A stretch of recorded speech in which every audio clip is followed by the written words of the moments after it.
एक ऐसा योद्धा जिसे पूरी जिंदगी अपना अस्तित्व साबित करना पड़ा, जिसे समाज ने ठुकराया, पर वो सूर्यपुत्र था। जानिए कर्ण की वो कहानी जो आपको सोचने पर मजबूर कर देगी।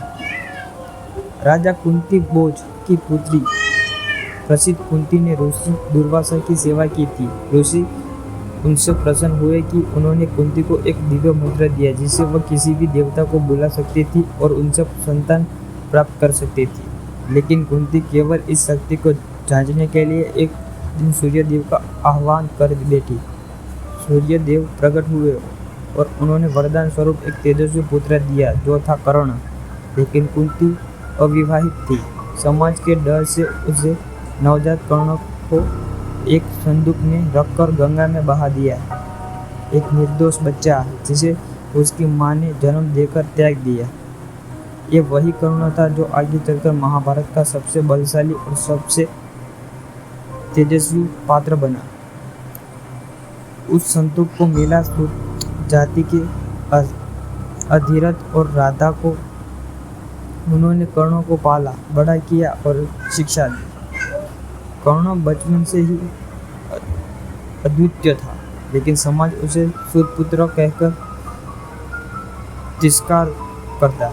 उसके अंदर क्षत्रिय बनने की ज्वाला जलती थी, इसलिए वो पहुंचा परशुराम के पास शिक्षा लेने। लेकिन परशुराम केवल ब्राह्मणों और क्षत्रियों को ही शिक्षा देते थे।